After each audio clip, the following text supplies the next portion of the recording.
Hello प्यारे बच्चों, कैसे हो आप सब। तो याद रखिए, अब इंटर परीक्षा 2026 अब ज़्यादा दूर नहीं है और यही समय है सही तैयारी शुरू करने का। ठीक है, तो सब्जेक्टिव तो जैसे तैसे तैयारी कर लिए होइएगा। तो अपने सब ऑब्जेक्टिव के लिए इस वीडियो में देखेंगे very short answer type question जो है, जो लगभग 1 नंबर के लिए है विद्यार्थी, जो आपको ऑब्जेक्टिव में बहुत ही ज़्यादा काम आएगा। ठीक है, तो यह वीडियो आपके लिए बेहद ज़रूरी है, इस वीडियो को आखिर तक देखिए। ठीक है, और यही वीडियो आपको नंबर अच्छे से बढ़ा सकता है। ठीक है, बढ़े आगे तो चलो देखते हैं विद्यार्थी जो है। तो विद्यार्थी चैप्टर D1 यहाँ पर हम लिखे हैं। क्या लिखे विद्यार्थी? D1 लिखने का रीजन विद्यार्थी यही है कि इस चैप्टर को नए एनसीईआरटी बुक से क्या कर दिया गया है, हटा दिया गया विद्यार्थी, रिमूव कर दिया गया। लेकिन यहाँ से भी क्वेश्चन रहेगा, तो अपने सब इस चैप्टर को भी विद्यार्थी डील करेंगे। ठीक है, तो दिक्कत समझने में नहीं ना? तो चलो बढ़ते विद्यार्थी जो है, बिना समय गवाए अपने सब बढ़ते हैं आगे की ओर। ठीक है, तो देखो विद्यार्थी, फर्स्ट नंबर क्वेश्चन क्या करा आपने सबका। फर्स्ट नंबर क्वेश्चन कह रहा है कि जनन क्या है। पहला नंबर क्वेश्चन क्या करा आपने सबको विद्यार्थी कि जनन क्या है। तो आप पढ़े होइएगा, जनन जीवों की वह क्षमता होती है जिसमें कोई भी जीव अपने ही समान जीवों को जन्म देती है। ठीक है विद्यार्थी, तो एक लाइन में विद्यार्थी जनन क्या है। तो अगर ऐसा क्वेश्चन रहे अपने सबको कि जनन क्या है, तो क्या जवाब देंगे? वह प्रक्रिया जिससे जीव अपने समान जीव उत्पन्न करते हैं, उसी को हम क्या कहते हैं विद्यार्थी? जनन। अगला क्वेश्चन है अपने सबका कि जनन के दो मुख्य प्रकार बताइए। तो जनन का दो मुख्य प्रकार होता है, एक लैंगिक जनन और दूसरा होता है विद्यार्थी जो है अलैंगिक जनन। यानी एक अलैंगिक है, दूसरा लैंगिक है। जो कभी कभार ऐसे पूछ दिया जाता है जनन कितने प्रकार के होते हैं, तो 2 प्रकार के। कितने प्रकार के होते हैं? 2 प्रकार के। अगला है अलैंगिक जनन क्या है, तो जिसमें युग्मक का निर्माण या संलयन नहीं होता है, उसको हम कहेंगे विद्यार्थी अलैंगिक जनन। याद रखना विद्यार्थी, जब ये युग्मक का निर्माण होगा और युग्मक का संलयन होगा तब वो कहलाएगा लैंगिक जनन। लेकिन जब युग्मक का निर्माण और युग्मक का संलयन नहीं होगा तो वो कहलाएगा विद्यार्थी अलैंगिक जनन। ठीक है, पांचवा नंबर क्वेश्चन है विद्यार्थी कि क्लोन क्या है। तो याद रखिएगा, एक ही जनक से उत्पन्न समान अनुवांशिक संरचना वाले जीव को हम क्लोन कहते हैं। एक ही जनक से उत्पन्न समान अनुवांशिक संरचना वाले जीव को हम क्या कहते हैं? क्लोन कहते हैं। कोई दिक्कत समझने में? या याद रखिएगा, अलैंगिक जनन से उत्पन्न संतति को हम क्लोन कहते हैं। अलैंगिक जनन से उत्पन्न संतति को क्या कहते हैं? क्लोन कहते हैं। अगला क्वेश्चन है विद्यार्थी कि अलैंगिक जनन का एक उदाहरण बताइए। बहुत सारा उदाहरण होता है, जैसे विद्यार्थी अमीबा में द्विखंडन। ठीक है, द्विखंडन क्या है? तो जब एक कोशिका दो समान भागों में विभाजित हो जाता है तो उसे हम द्विखंडन कहते हैं। ठीक है जी, द्विखंडन का एग्जाम्पल अपने सब जस्ट पढ़े हैं विद्यार्थी जो है यहाँ पर। ठीक है जी, अमीबा में होता है।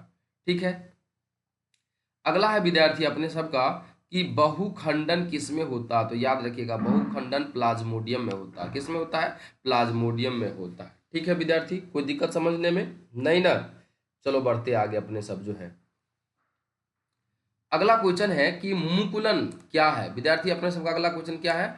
मुकुलन क्या है। तो एक लाइन में, जनक शरीर से कलिका रूप में नई संतति का जो निर्माण होता है उसी को क्या कहते हैं विद्यार्थी? मुकुलन कहते हैं। कोई दिक्कत समझने में नहीं ना?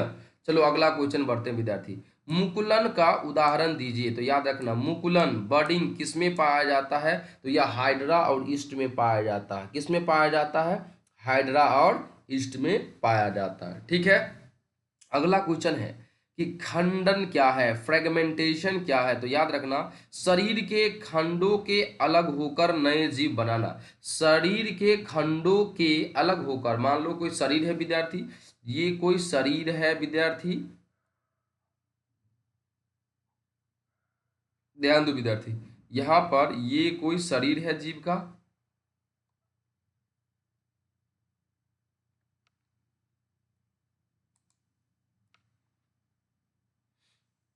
ध्यान दो विद्यार्थी, फ्रेगमेंटेशन बता रहे थे विद्यार्थी। जैसे विद्यार्थी यह जीव का कोई शरीर हो गया, ये जीव का क्या हो गया? शरीर हो गया। अब यहाँ से ये टूट गया तो ये भाग भी अलग जीव का निर्माण करेगा, ये भाग भी अलग जीव का निर्माण करेगा, और ये भाग भी क्या करेगा? अलग जीव का निर्माण करेगा। ठीक है, चलो अगला देखते हैं अपने सब जो है। अगला क्वेश्चन है अपने सबके बीच में कि खंडन का उदाहरण बताइए। अगला क्वेश्चन क्या विद्यार्थी, खंडन का उदाहरण बताइए। खंडन का क्या उदाहरण है? तो खंडन का यानी फ्रेगमेंटेशन का उदाहरण की बात करेंगे तो इसका उदाहरण होता है एस्पाइरोगाइरा। क्या होता है विद्यार्थी? एस्पाइरोगाइरा। अगला क्वेश्चन है विद्यार्थी कि कायिक प्रवर्धन क्या है? वेजेटेटिव प्रोपेगेशन क्या है? तो कायिक प्रवर्धन की बात करेंगे विद्यार्थी तो पौधे के कायिक अंगों से नए पौधे का निर्माण कायिक प्रवर्धन। क्या लिखा है? पौधे के कायिक अंगों, कायिक अंग की बात करेंगे तो कायिक अंग विद्यार्थी क्या हो जाता है? तो वह पौधे का रूट हो सकता है विद्यार्थी, वह पौधे का स्टेम हो सकता है, वह पौधे का लीफ हो सकता है विद्यार्थी। तो जब रूट, स्टेम, लीफ एटसेट्रा से जब नए पौधे का निर्माण होता है तो उस कंडीशन में उसे क्या कहा जाता है विद्यार्थी? जो है वेजेटेटिव प्रोपेगेशन कहा जाता है, वेजेटेटिव रिप्रोडक्शन कहा जाता है। ठीक है।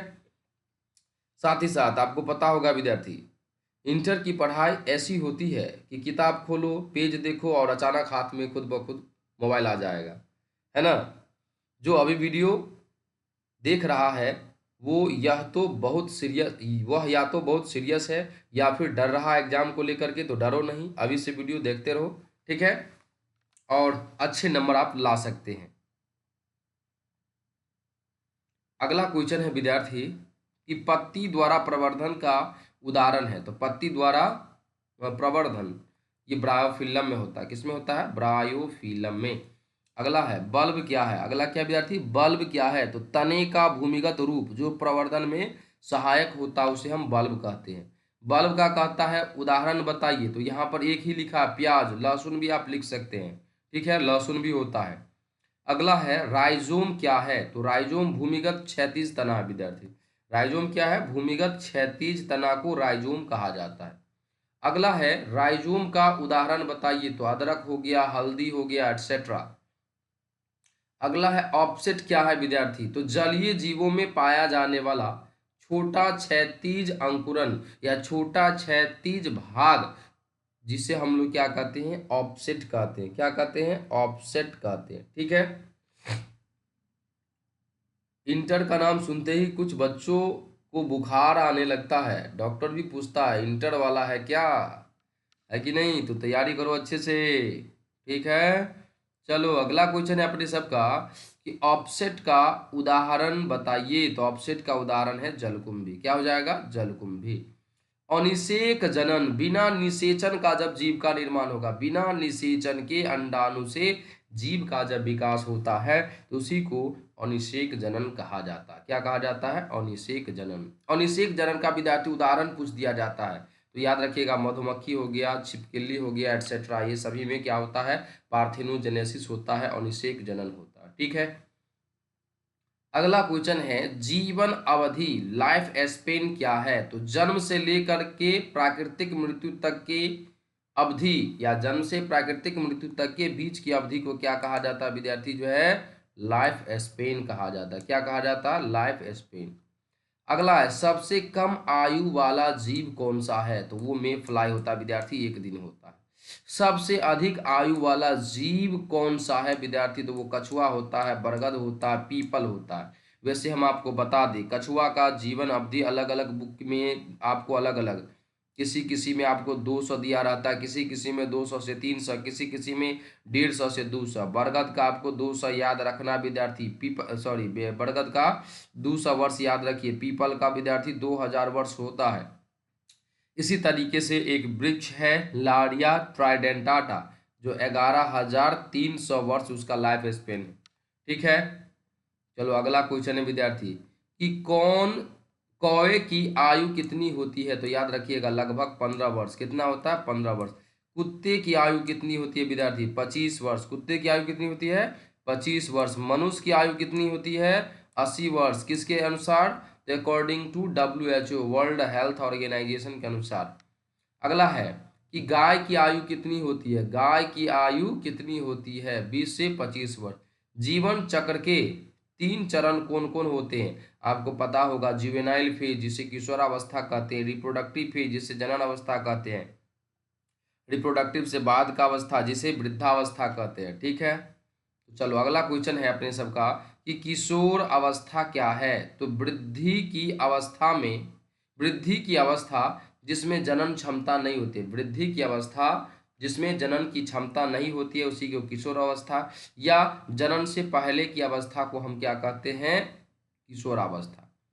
जनन अवस्था क्या है, क्या करा विद्यार्थी, जनन अवस्था क्या है, तो वह अवस्था जब जीव प्रजनन करने में सक्षम होता है तो उसे हम क्या कहते हैं विद्यार्थी, तो हम उसे क्या कहते हैं, जनन अवस्था। अगला क्वेश्चन है विद्यार्थी, वृद्धि अवस्था क्या है, तो जनन क्षमता समाप्त होने के बाद की अवस्था वृद्ध अवस्था विद्यार्थी। क्या वृद्ध, वृद्ध कहो या वृद्धावस्था कहो, ठीक है। चलो अगला क्या है, अगला क्वेश्चन है बुढ़ापा। बुढ़ापा क्या है विद्यार्थी, अगला क्वेश्चन क्या है, बुढ़ापा क्या है, जैविक वृद्धावस्था जो मृत्यु की ओर ले जाता है उसी को क्या कहा जाता है, बुढ़ापा। क्या कहते हैं, बुढ़ापा कहते हैं, ठीक है। अगला है गैमेटोजेनेसिस क्या है, तो युग्मकों के निर्माण की क्रिया को युग्मक जनन कहते हैं, गैमेटोजेनेसिस कहते हैं, है ना। युग्मक क्या है, याद रखिएगा, जनन कोशिकाएं, शुक्राणु अंडाणु को कहा जाता है, और युग्मक हमेशा याद रखिएगा हैप्लॉइड होता है यानी एन होता है, ठीक है।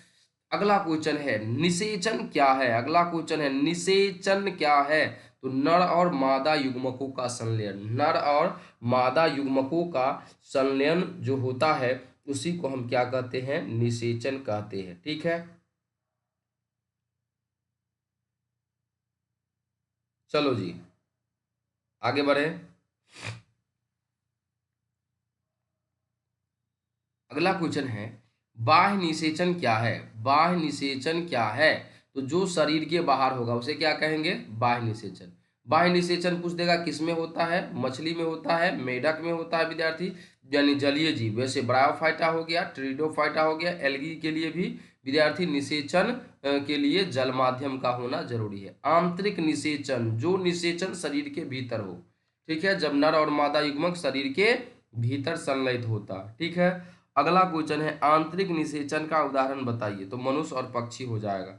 जायगोट क्या है, तो याद रखना निषेचन के बाद बनने वाली द्विगुणित कोशिका जो होता है उसी को हम क्या कहते हैं, जायगोट कहते हैं। कोई दिक्कत। चलो अगला क्वेश्चन है, अगला क्वेश्चन है कि भ्रूण जनन इम्ब्रियोजेनेसिस क्या है, तो जायगोट से भ्रूण बनने की प्रक्रिया को इम्ब्रियोजेनेसिस कहते हैं, जायगोट से भ्रूण बनने की प्रक्रिया को इम्ब्रियोजेनेसिस कहते हैं, ठीक है। अगला है एक लिंगी जीव कौन से है, एक लिंगी जीव कौन से है, तो जिनमें केवल नर या केवल मादा अंग होते हैं, जिनमें केवल नर या केवल मादा अंग होते हैं उन्हें क्या कहते हैं, एक लिंगी जीव। क्या कहते हैं, एक लिंगी जीव कहते हैं। पूछ देगा एक लिंगी जीव का उदाहरण बताइए, यानी जिसमें मेल फीमेल अलग होगा विद्यार्थी, ठीक है, यानी मेल अलग, मेल बॉडी अलग होगा, फीमेल बॉडी अलग होगा, तो उस कंडीशन में हम उसे क्या कहेंगे, एक लिंगी, जो कि पपीता हो गया, मनुष्य हो गया, एटसेट्रा। द्विलिंगी जीव कौन है, यानी एक ही शरीर में दोनों लिंग होगा, जिनमें नर और मादा दोनों अंग होते हैं उन्हें क्या कहते हैं, द्विलिंगी। तो चलो देखते हैं द्विलिंगी जीव का उदाहरण क्या है, केंचुआ है विद्यार्थी और गुड़हल। क्या है, केंचुआ है और गुड़हल है, ठीक है। तो इंटर 2026 नाम ही काफी है नींद उड़ाने के लिए, ठीक है। लिखो कमेंट में 2026, इंटर 2026, ठीक है। चलो अगला है विद्यार्थी उभयलिंगी जीव। उभयलिंगी जीव क्या है ना, हर्माफ्रोडाइट। याद रखना उभयलिंगी जीव जो है द्विलिंगी को ही कहा जाता है, तो जिसमें नर और मादा दोनों जनन अंग होते हैं उन्हीं को क्या कहेंगे, उभयलिंगी कहेंगे, हर्माफ्रोडाइट कहेंगे या द्विलिंगी कहेंगे। चलो अगला है उभयलिंगी जीव का उदाहरण बताइए, तो केचुआ हो जाएगा। क्या हो जाएगा, केचुआ। अगला क्वेश्चन है एक लिंगी कौन से है, एक लिंगी कौन से है विद्यार्थी, तो जिसमें नर और मादा पुष्प एक ही पौधे पर होते हैं उन्हें क्या कहेंगे, एक लिंगी, मोनोसियस कहेंगे, उसे क्या कहेंगे, मोनोसियस, या मोनोसियस का ज्यादातर विद्यार्थी आपकी बुक में दिया होगा एक लिंगाश्रयी, ठीक है। एक लिंगी पौधे का उदाहरण बताइए, तो मक्का हो गया, मक्का में मेल रिप्रोडक्टिव पार्ट और फीमेल रिप्रोडक्टिव पार्ट एक में ही देखने को मिलता है।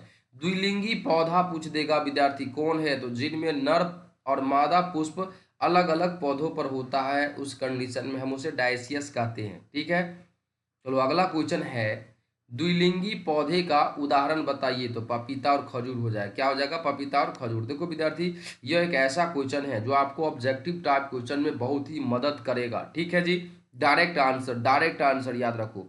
उगैमी क्या है, उगैमी क्या है, तो बड़ा अचल अंडाणु और छोटा गतिशील शुक्राणु का संलयन कहलाता है उगैमी। उगैमी है कि नहीं, याद रखना विद्यार्थी, जहां पर अंडाणु बड़ा होगा और शुक्राणु छोटा होगा, उगैमस कहलाता है। जब इन्हीं दोनों का जब फ्यूजन होता है तो क्या कहलाता है, उगैमी। अगला है विद्यार्थी जो है आइसोगैमी, क्या है, आइसोगैमी का मतलब समान आकार के युग्मकों का संलयन, यानी जब नर और मादा युग्मक बाहर से देखने में एक जैसा होगा, जैसे क्लेमाइडोमोनास। ठीक है, अगला है विद्यार्थी एनिसोगैमी, क्या है, तो असमान आकार के युग्मकों का संलयन, जो बाहर से देखने में दोनों क्या होगा, अलग। आइसोगैमी का उदाहरण पूछ रहा है, यूलोथ्रिक्स हो जाएगा विद्यार्थी। एनिसोगैमी का उदाहरण पूछ रहा है, किसका उदाहरण विद्यार्थी, एनिसोगैमी का उदाहरण, तो फ्यूकस हो जाएगा, क्या हो जाएगा, फ्यूकस हो जाएगा। ठीक है, अगला है बीजाणु का निर्माण क्या है, बीजाणु का निर्माण, तो बीजाणुओं द्वारा जनन जब होता है, स्पोर के द्वारा जब जनन होता है तो उसी को स्पोरुलेशन कहा जाता है।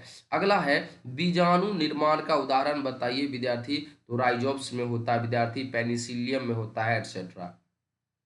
जाइगोटिक बीजाणु क्या है, जाइगोटिक बीजाणु क्या है, तो मोटी दीवार वाला विश्रामावस्था बीजाणु, यानी मोटी दीवार वाला स्पोर जो अभी रेस्टिंग स्टेज में है, विश्रामावस्था में है, तो उसी को हम लोग क्या कहेंगे, जाइगोटिक बीजाणु। ठीक है, अगला है विद्यार्थी, अगला है संयुग्मन क्या है, अगला क्या, संयुग्मन क्या है, तो दो जीवों का अस्थायी संलयन व अनुवांशिक पदार्थ का आदान प्रदान, क्या लिखा है, दो जीवों का अस्थायी संलयन व अनुवांशिक पदार्थ का आदान प्रदान क्या कहलाता है, कंजुगेशन कहलाता है। अगला है संयुग्मन का उदाहरण बताइए, तो संयुग्मन विद्यार्थी राइजोप्स में देखने को मिलेगा, पैरामीशियम में देखने को मिलेगा, बैक्टीरिया में देखने को मिलता है, एटसेट्रा।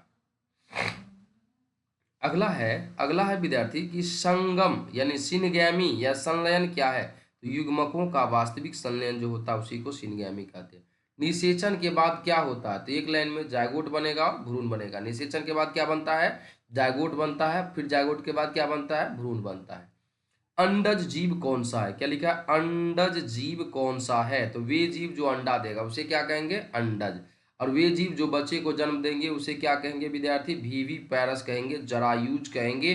तो क्लियर लिखा है जो बच्चे देते हैं। उससे पहले लिखा है अंडज जीव का उदाहरण बताइए, तो वो पक्षी हो जाएगा और सरीसृप, क्या हो जाएगा, पक्षी और सरीसृप। अगला है जरायुज जीव का उदाहरण, तो खुद सोचो ना, खुद दिमाग लगाओ, जो जीव बच्चे को जन्म देगा, मनुष्य, गाय, कुत्ता, बिल्ली, एटसेट्रा।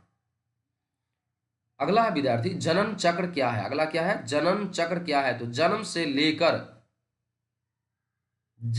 लेकर जनन तक की घटनाओं की श्रृंखला, मतलब एक जीव का जन्म हुआ और फिर वो अपने ही जैसे बच्चे को जब जन्म देगा तो उन सारी घटना को हम जनन चक्र कहते हैं। ठीक है, क्या कहेंगे विद्यार्थी, जनन चक्र कहेंगे। अगला है सीजनल ब्रीडर कौन है, यानी ऋतु जनक या मौसमी प्रजनक, तो वे जीव जो विशेष ऋतु में जनन करते हैं, वे जीव जो विशेष ऋतु में यानी खास मौसम आने पर ही अपने समान बच्चे को जन्म देगा, तो उसी को क्या कहा जाता है, सीजनल ब्रीडर, क्या कहा जाता है, सीजनल ब्रीडर।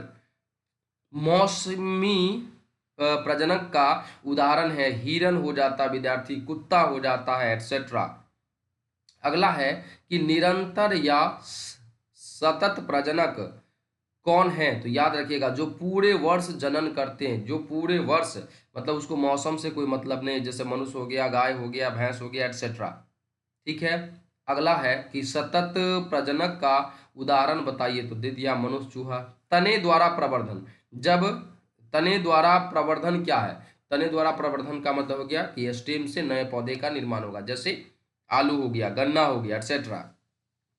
अगला है गांठदार तना का उदाहरण बताइए, आलू, गांठदार तना का उदाहरण बताइए, क्या हो जाएगा, आलू हो जाएगा। ओके, अगला है ईस्ट में जनन का तरीका। ईस्ट में जनन किसके द्वारा होता है, ऐसे पूछ देगा, मुकुलन। अमीबा में जनन किसके द्वारा होता है, द्विखंडन के द्वारा। अमीबा में जनन किसके द्वारा होता है, तो द्विखंडन के द्वारा, यानी बाइनरी फ्यूजन के द्वारा।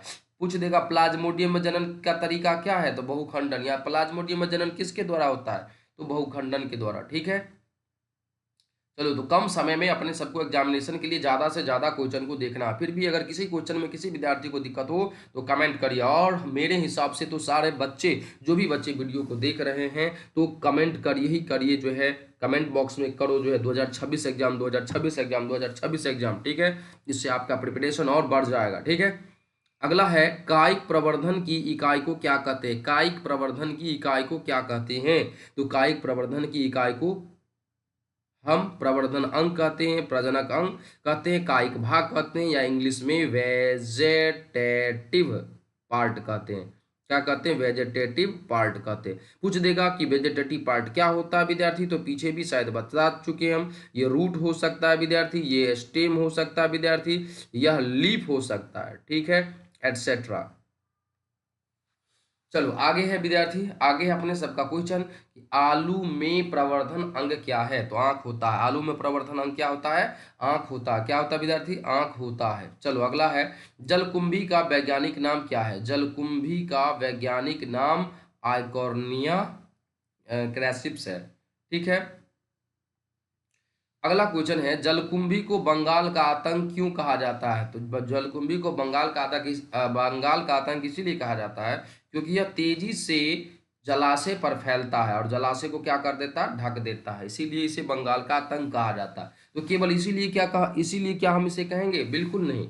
तो यह पूरे जलाशय को, मान लो ये कोई जलाशय है विद्यार्थी, तो ये पूरे जलाशय को तो भर ही देता है, पूरे पानी को ढक देता है, साथ ही साथ पानी के अंदर सूर्य के प्रकाश को नहीं जाने देता है, साथ ही साथ विद्यार्थी इस पानी में ऑक्सीजन को नहीं मिलने देता है। दूसरा बात, ये जलकुंभी जो है पानी में जो ऑक्सीजन जो रहता है उसी को सोखने लगता है, जिसके कारण पानी के अंदर ऑक्सीजन का कमी हो जाता है और जलीय जीव घुट घुट करके मरने लगते हैं। ठीक है, चलो, इसीलिए जलकुंभी को बंगाल का आतंक कहते हैं। अगला है जनन के बाद प्राकृतिक मृत्यु को क्या कहते हैं। जनन के बाद प्राकृतिक मृत्यु को क्या कहते हैं, बुढ़ापा कहते हैं। क्या कहते हैं विद्यार्थी, बुढ़ापा, क्योंकि बुढ़ापा अवस्था में व्यक्ति मरते हैं। ठीक है, चलो अगला है कि ऐसे पौधे का नाम बताइए जो जीवन में एक बार फूल देता है, तो बांस हो गया विद्यार्थी। क्या होता है विद्यार्थी, बांस होता है। क्या होता है, बांस।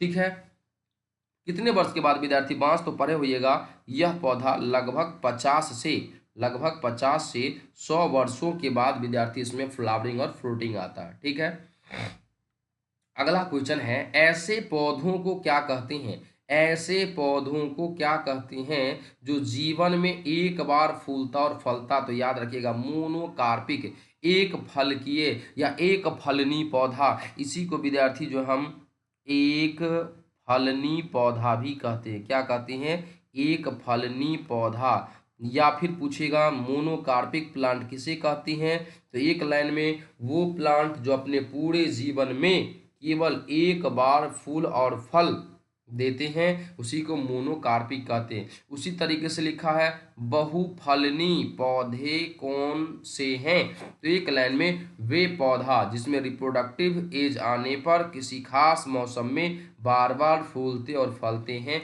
उसी को पॉलीकार्पिक कहते हैं। क्या कहते हैं विद्यार्थी, पॉलीकार्पिक कहते हैं। ठीक है, तो अगला है बहुफलकीय पौधा का उदाहरण बताइए। आम और सेब, बहुफलकीय यानी बहुफलकीय कहिए या पॉलीकार्पिक कहिए, क्या हो जाएगा, आम और सेब। शैवाल व कवक में जनन संरचना क्या होता है, तो बीजाणु के द्वारा होता है। किसके द्वारा होता है, बीजाणु के द्वारा। हाइड्रा में जनन का प्रकार बताइए, तो वो हो जाएगा कलिका जनन या मुकुलन। क्या हो जाएगा, कलिका जनन या फिर मुकुलन के द्वारा यानी बडिंग के द्वारा।